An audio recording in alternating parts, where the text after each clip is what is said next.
हस्बे मामूल मैं आज जब सुबह पेशी के लिए आया तो मुझे जेल के दरवाजे पे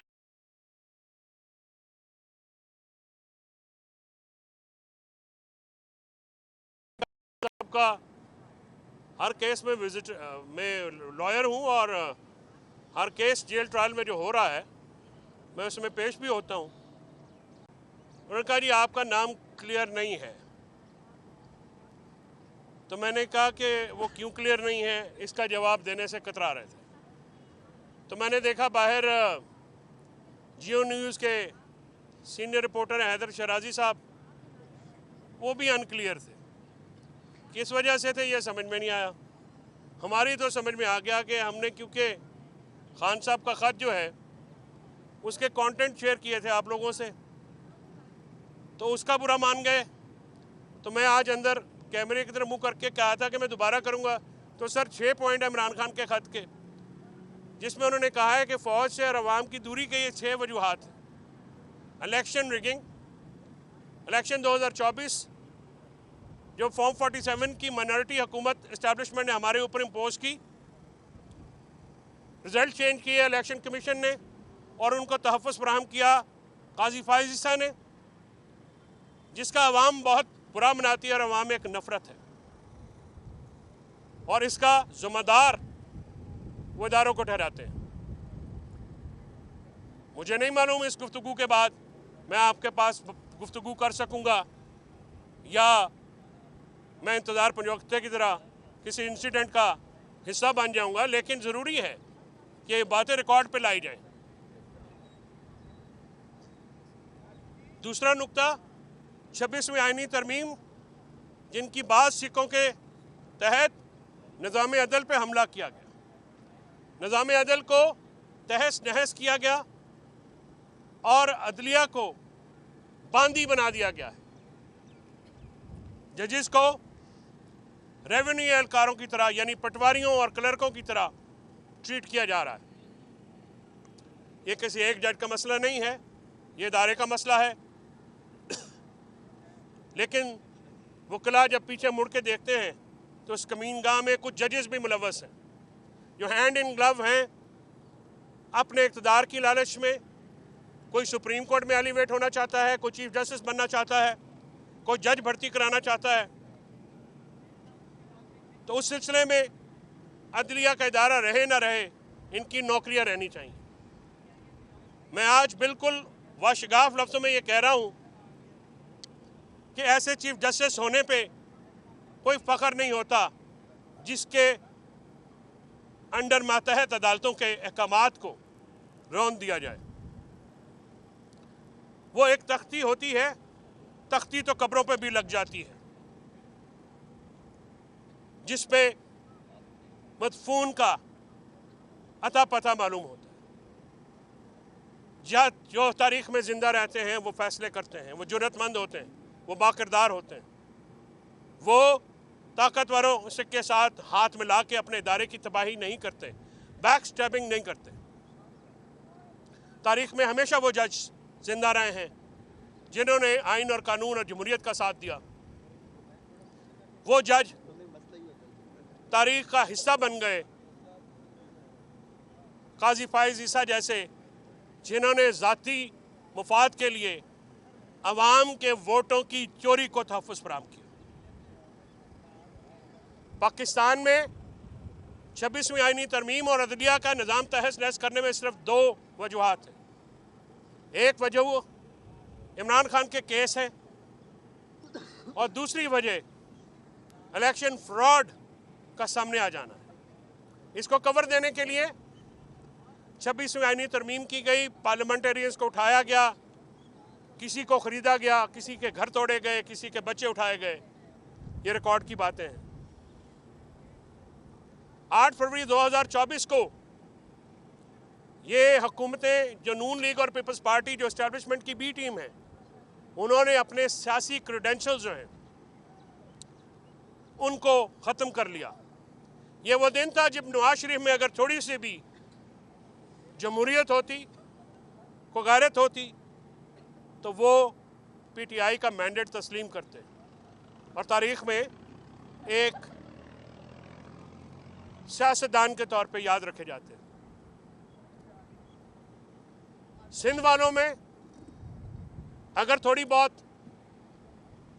अपने शहीदों की, जुल्फ़िकार अली भुट्टो शहीद और बेनज़ीर भुट्टो शहीद की फ़लसफ़े की कोई इज़्ज़त होती, उनकी जद्दोजहद की कोई कदर होती, तो वो भी पाकिस्तान के लोगों का मैंडेट चोरी करने वालों के साथ ना मिलते। अनफॉर्चुनेटली, बदकिस्मती से अब ये खुद को सियासी और जमहूरी जमातें तो कहती हैं, लेकिन ये सियासी और जमहूरी जमातें नहीं हैं, ये एस्टैब्लिशमेंट की बी टीम बन चुकी हैं।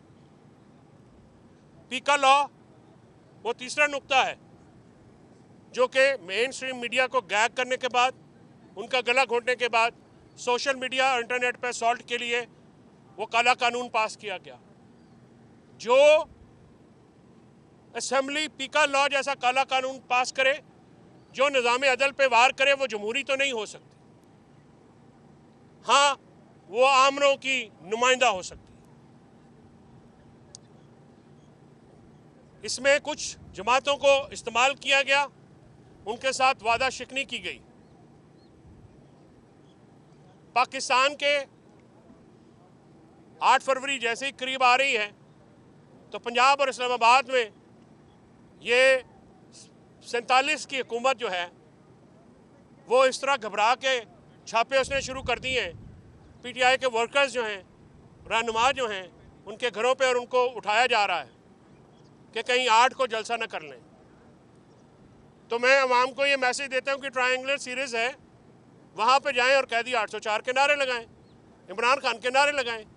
अगर ये इजाज़त नहीं देंगे तो फिर खेल के इज्तिमा भी जलसे में तब्दील होंगे। अगर आप इजाज़त नहीं देंगे तो फिर हर चौक, हर गली में जलसा होगा, एहतजाज होगा। एहतजाज तो आईनी हक है, उसको रोका नहीं जा सकता। तमाम इदारों जिनका काम दहशत गर्दी रोकना है, उनका सिर्फ एक काम है कि वो पीटीआई को क्रश करें, वो जजेस जो आज़ाद हैं उनको क्रश करें, निज़ाम को क्रश करें और पाकिस्तान तहरीक इंसाफ को कुचलने के इस मॉडल के पीछे पाकिस्तान ने की अदलिया को, पाकिस्तान की जमहूरियत को, पाकिस्तान के आइन को, पाकिस्तान के मीडिया को रौन डाला गया है। पाकिस्तान की आईटी इंडस्ट्री जो कि एक 1.7 बिलियन डॉलर का नुकसान बर्दाश्त कर चुकी है, उस पर मज़ीद असॉल्ट किया जा रहा है। एक आमराना प्लान है, लंदन प्लान जिसको कहते हैं, उसको आगे बढ़ाने के लिए। इमरान खान साहब ने लिखा है कि पॉलिसियों पर नज़र षानी कीजिए हुजूर, आपकी पॉलिसियों ने इस मुल्क के अवाम को और इदारों को दूर किया है, और इदारे, फ़ौज वो जंग नहीं जीत सकती जिसके पीछे अवाम मुतहद होकर खड़ी ना हो। ये अवाम फ़ौज के लिए हमेशा कुर्बानियाँ देती आई है। फ़ौज के जवान और अफसरान भी हमारे लिए कुर्बानियाँ देते हैं। शौदा हमारे लिए बायस तकरीम है, बायस इज़्ज़त है, बायस एहतराम है, काबिल फ़ख्र है। फ़ौज उस फ़ौज के दम पे लड़ती है जिसको अवाम कहते हैं। ये अवाम और फ़ौज मिल के पाकिस्तान को निकाल सकते हैं इस मौशी जमूद से, इस सियासी अदम इस्तेहकाम से, लॉ एंड ऑर्डर की सिचुएशन से, और पाकिस्तान में इख्तिलाफ राय और सियासी इख्तिलाफ को दहशत गर्दी करार देने के जो एक मज़मूम प्लान है उससे। पाकिस्तान की मईशत, इमरान खान साहब ने जैसे कहा, दिगरगू है। पाकिस्तान तबाही के दहाने पे है। पाकिस्तान में ग्रोथ रेट 0 है, जिसकी वजह से अनएम्प्लॉयमेंट है। आपके मीडिया चैनल्स हों जिसमें बहुत ज़्यादा ले ऑफ्स हुए हैं, लोगों को नौकरियों से निकाला गया है, या फ्रीलांसर्स हों, उनके ऊपर रोज़गार के दरवाजे बंद हुए हैं। पाकिस्तान के ताजर, पाकिस्तान के किसान, पाकिस्तान का मजदूर, पाकिस्तान की अवाम इस महंगाई से परेशान है। यहाँ पे अगर फ़ायदा हो रहा है तो उनको हो रहा है जिनके डॉलर्स बाहर हैं, जिनकी एवन फील्ड में अपार्टमेंट हैं, जिनके फ्रांस में घर हैं, जिनको पाकिस्तान में सिर्फ हुक्मरानी करने की आदत है, और प्लेटलेट्स गिरने के बाद या डीले साइन करने के बाद वो बाहर चले जाते हैं। पाकिस्तान की मैशत सिर्फ उस सूरत में बहाल हो सकती है जब मुल्क में रूल ऑफ लॉ होगा, आज़ाद अदलिया होगी, टेररिज्म का खात्मा होगा और इंटरनेट होगा। पाकिस्तान तहरीक इंसाफ लोगों की उमंगों की तर्जुमान है। मैं मुत्तहदा अपोजिशन के इस मुतालबे को दोहराता हूँ कि पाकिस्तान के मसाइल शफाफ इंतखाबात में है जो कि गैर जानबदाराना और आज़ादाना इलेक्शन कमीशन के नीचे हों। ये इलेक्शन कमीशन अपनी अफादियत खो चुका है। आइन के तहत इलेक्शन 2024 ईमानदाराना तरीके से कराने में बुरी तरह नाकाम है, बल्कि हैंड इन ग्लव है उस जुर्म में जिसको वोटों की चोरी कहा जाता है। और ये वोट सिर्फ पीटीआई के नहीं, पाकिस्तान के लोगों के चोरी हुए। फ़हीम खान मेरे साथ खड़े हैं। इस समेत कराची की सब सीटें खैरात में दी गई। आलमगीर खान लाख वोट से जीता है, उसके ऊपर 6000 वाले को 1,06,000 वोट कर दिए गए। फ़हीम का केस मैंने लड़ा है। जिस तरह की बेहुदगी वहाँ पे है, अगर डब्बे खुल जाते हैं तो आर्टिकल 6 लगाना पड़ेगा। तो एक बलूचिस्तान और केपी में, जैसा कि मुत्तहदा अपोजिशन ने इशारा किया, बढ़ती हुई दहशतगर्दी इस बात की मुतकाज़ी है कि फ़ॉरेन पॉलिसियों पर नज़रसानी करके अवाम को साथ मिलाया जाए। अवाम से दूरी किसी भी इदारे के हक़ में नहीं है, किसी भी रियासत के हक़ में नहीं है। अवाम है तो रियासत है। रियासत अवाम की जान, माल, इज़्ज़त, आबरू की हिफाजत करती है, अपने शहरियों का तहफ़्फ़ुज़ करती है। यहाँ पे पाकिस्तान तहरीक इंसाफ के कारकुनान हो, रहनुमा हो, लीडरशिप हो, उनकी तौहीन की गई। आज मुझे अफसोस से कहना पड़ा है कि मेरे एक सीनियर वकील होने के बावजूद मुझे अडयाला जेल में महबूस रखा गया। मैंने इसकी दरख्वास्त दी है और अदालती कार्रवाई का हक महफूज रखता हूँ। मैं ये जो तौहीन अमेज़ रवैया आज नादीदा कुव्वतों की तरफ से अपनाया गया है, इसके ख़िलाफ़ कंटेम्प्ट ऑफ कोर्ट समेत जितनी भी लीगल रेमेडीज़ हैं, फौजदारी हो या सिविल हो, मैं वो तमाम लूँगा। और चाहे इसके नतीजे में मुझे जो भी अंजाम से दो चार होना पड़े, मैं हूँगा।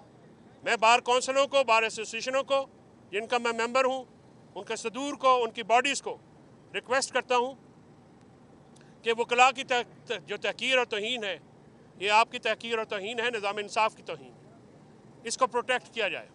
और अगर आप प्रोटेक्ट नहीं कर सकते तो आप भी, आप में से लोग जज लग जाएंगे, फ़िक्र की बात नहीं है, नौकरियां हो जाएंगी। लेकिन जिन मकासद के लिए आप मुंतखब हैं, वकला के हकूक़ का, वकला की इज़्ज़त और नामूस के तहफ़्फ़ुज़ का, उसका भी नोटिस लीजिए। जिस तरह से मीडिया पे पिक एंड चूज़ है, सहाफ़ती तंजीमों का भी काम है कि वो अपने सहाफ़ियों की एक्सेस इंश्योर करें।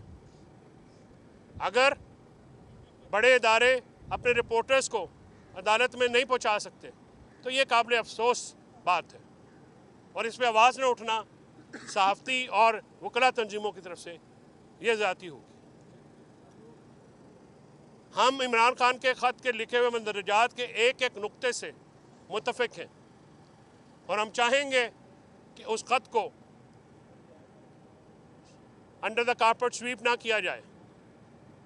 उसमें जिन मामलात और कोर इश्यूज़ की तरफ इशारा किया गया है वो बहुत काबिल गौर है, पाकिस्तान के बेहतर मुस्तकबिल के लिए हैं। हमारा कोई ज़ाती एजेंडा नहीं है, हम एक नेशनल एजेंडा के तहत इकट्ठे हो रहे हैं। हम उस नेशनल एजेंडा के तहत पाकिस्तान में जमहूरियत की बहाली चाहते हैं, पाकिस्तान में रूल ऑफ लॉ की बहाली चाहते हैं, पाकिस्तान में आज़ाद अदलिया, आज़ाद मीडिया चाहते हैं। हम चाहते हैं कि पाकिस्तान की रियासत शहरियों को वो तमाम हकूक़ दे जिनका वादा आईन पाकिस्तान में किया गया है। आईन पाकिस्तान 1973 और इंटरनेशनल कॉवेनेंट्स जो कि ह्यूमन राइट्स के हैं, जिनकी पाबंद है हमारी रियासत, उनका तहफ़्फ़ुज़ भी किया जाए और शहरियों के बुनियादी हकूक़ का तहफ़्फ़ुज़ किया जाए।